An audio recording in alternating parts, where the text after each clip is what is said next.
Welcome to the fourth and last part of the summary of my book, Fatal Design, a book about evolution, evolution's theory and evolution philosophy.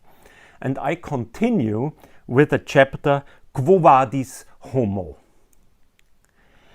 Moravec, 1990, describes the process of evolution in a largely radical and impressively analytic way, virtually as a spiral of new records at the cosmic games, as increasingly violent rotation around energy transfer and information processing that are constantly improving, as processes that gain independence and make their way along themselves, and thus, considering the above-stated continuity of germline, actually have already anticipated the principle of immortality of information. Consequently, in an emancipating world of information processing and growing consciousness, the fight against individual mortality of humans doubtlessly will be greatly influenced by human sentimentality and emotional sensitivity.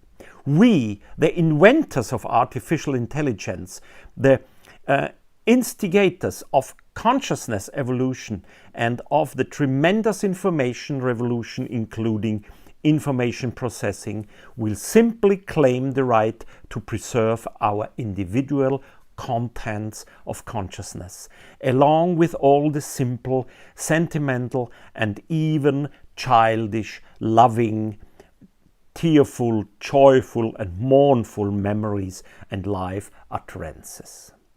We will claim the right to preserve them, although they are insignificant in relation to the big picture, to the germline, as well as to the development of hypertrophied complex information processing. The knowledge of mankind nowadays is structured as never before. Undoubtedly, we stand on the threshold of a new era. In the near future, we will assist information with structuring and multiplying itself. So it seems only fair that we, at last, superficially should participate in salvation. Through preservation of each individual consciousness by providing copies of personality and mind, as Moravec put it in 1990. Understanding of these factors goes hand in hand with the meanwhile accepted meme theory. Blackmore, 1999. Dawkins, 2007, or his book 2008. According to this theory, language and abstraction serve as carriers of information. The mode of replication has shifted from biochemical to abstract level. Cultural development, books, data carrier, imitation of behavior, oral culture and tradition, and the like, is subject to evolutionary change just like nature itself. Opinions and cultural values behave like populations of living organisms. They spread, they are selected and or isolated. And by distributing within sociological systems, they would change their shape and their message at the course of time.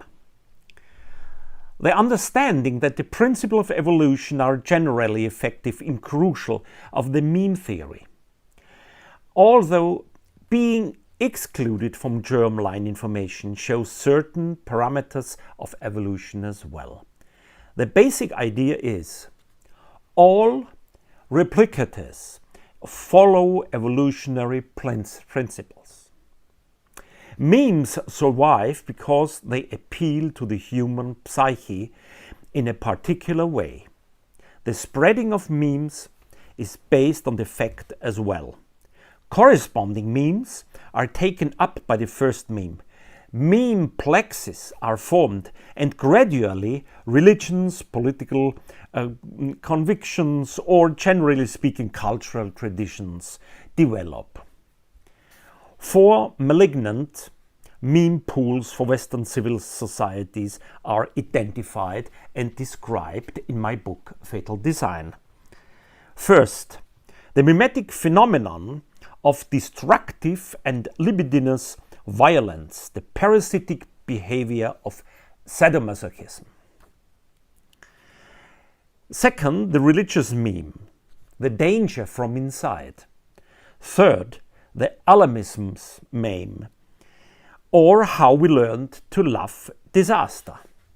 And fourth, the dogmatism meme, terrorist administration, respectively administrative terrorism.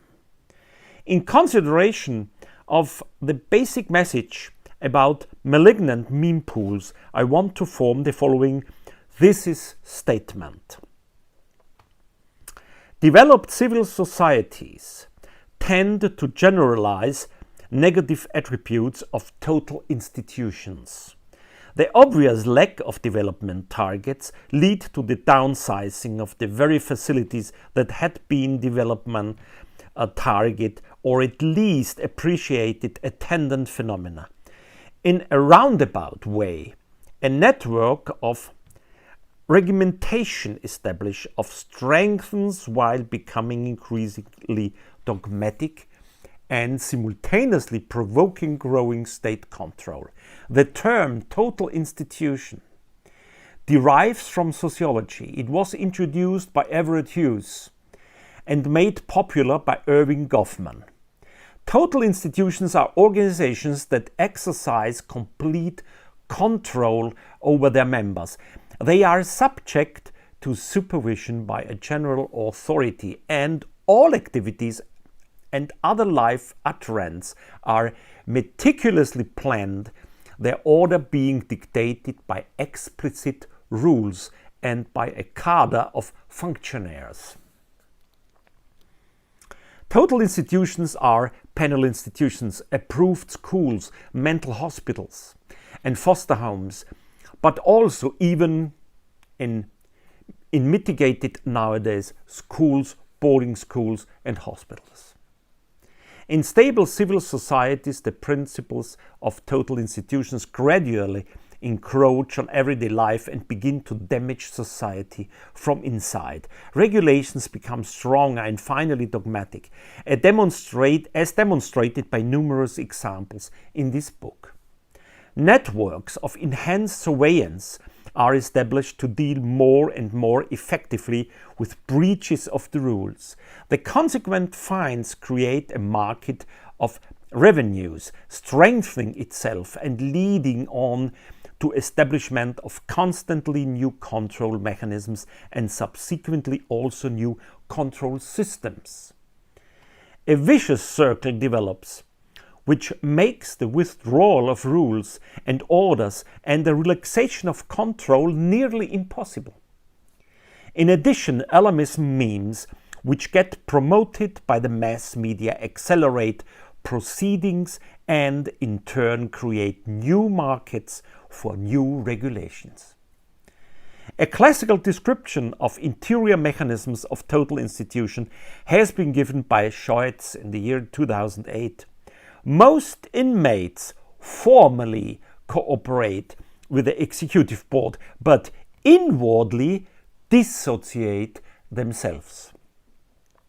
This description also fits our rule-obsessed civil society. The interaction between inmates and surveillance staff in total institutions is equivalent to the interaction between citizens, administrative bodies, and controlling bodies in our civil society. The term malignant meme pools refers to growth and development of alarmists and dogmatic tendencies in society, which are inherent in the system of usually go unnoticed for a long time. And the next and last chapter is called From Synthesis to Integral. Among the most important theses included in this book is an anti-teleonomic one. The development of life, the origin and the development of duplicating, coding, and eventually energy acquiring systems. The unexpectedly high number of branches in germlines, for which Hans Hass introduced the term energon. All these phenomena most likely are the result of a self-canalizing process.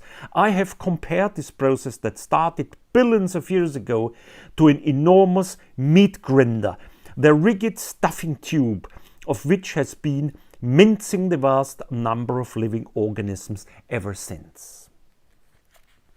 Every living creature is linked to all other creatures and thus becomes part of a dense netting of mutual dependency. All living organisms are chained together in a never-ending cycle of eating and being eaten.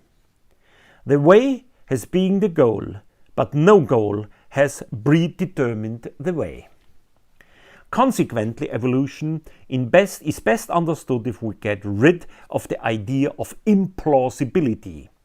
Biologists from all over the world wait for the moment when extraterrestrial energy-carrying systems, so we call it life, will be discovered.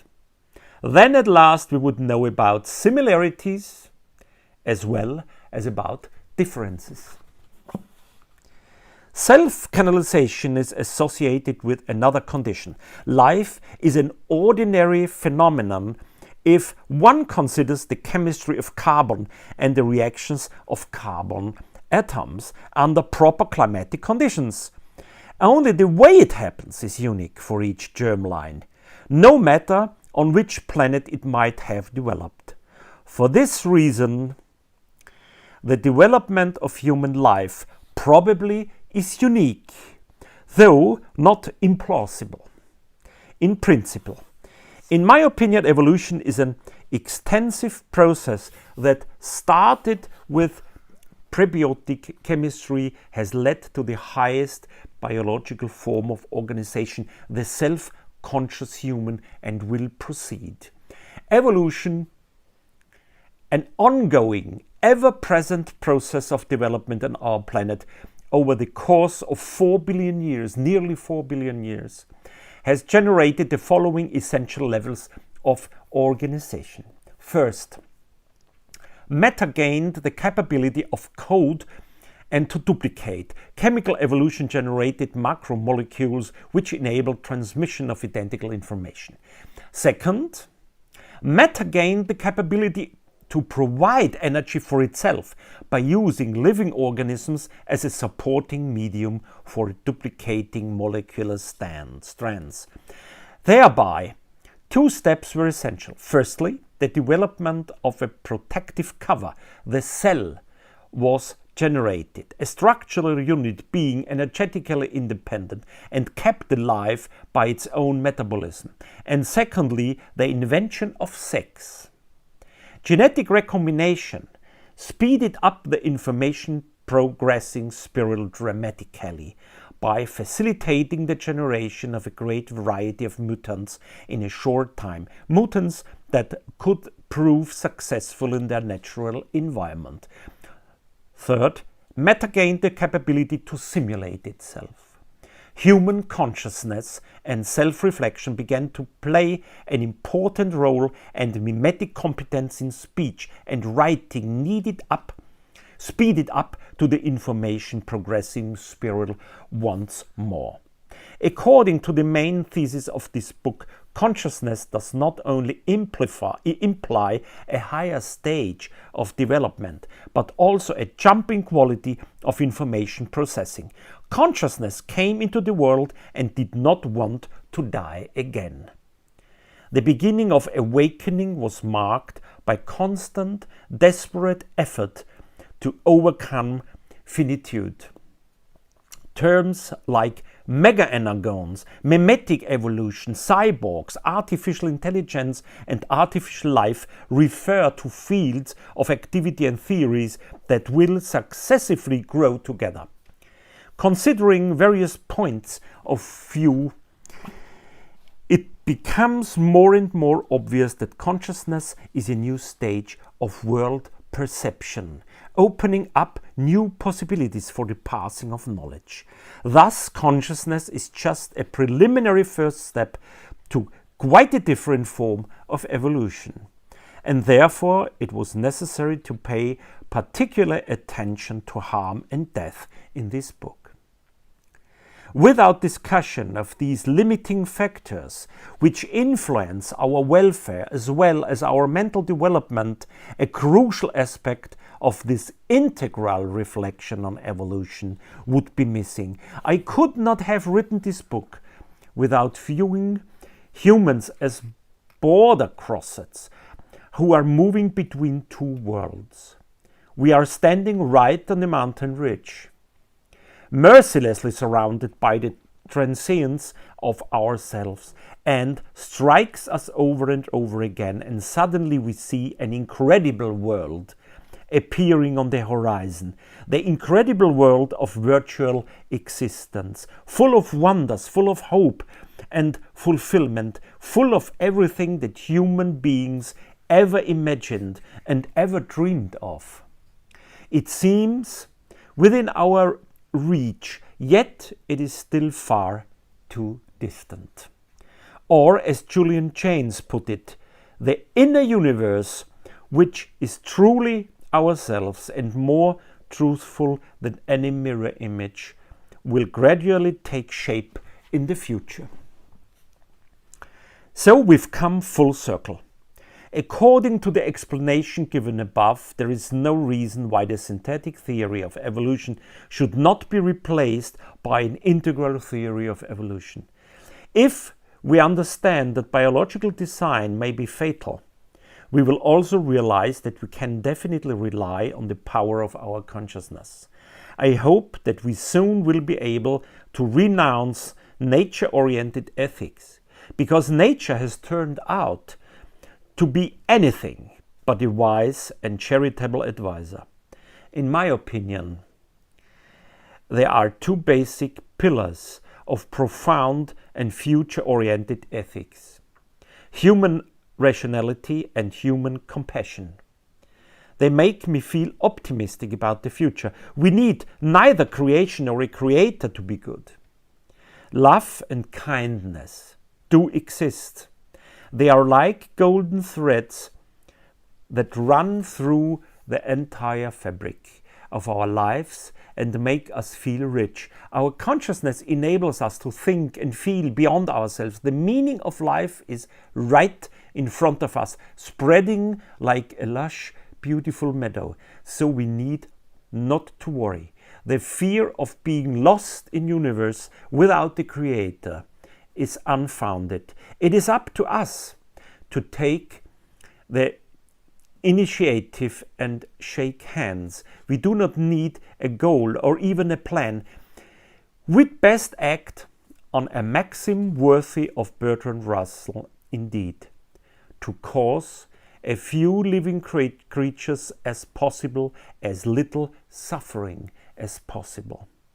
And even if to some people our consciousness might seem only like a straw in a mire of jealousy and harm, I'm convinced that we should clutch at this straw without hesitating.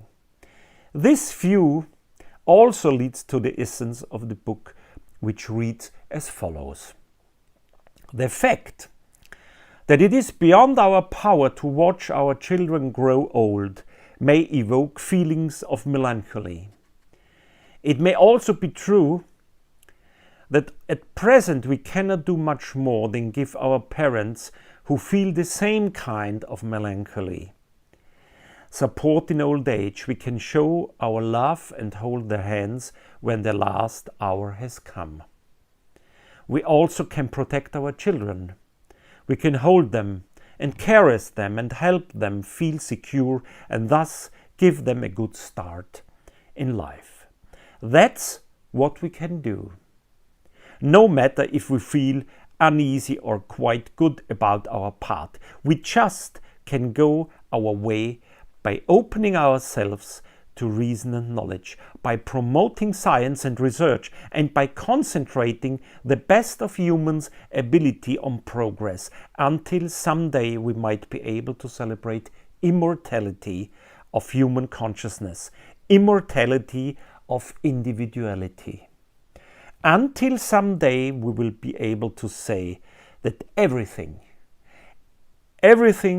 we will have discovered and learned, and all the joy and wonder of life we will have experienced, were not in vain. Until someday all the moments of love will not be lost anymore, not like tears in the rain.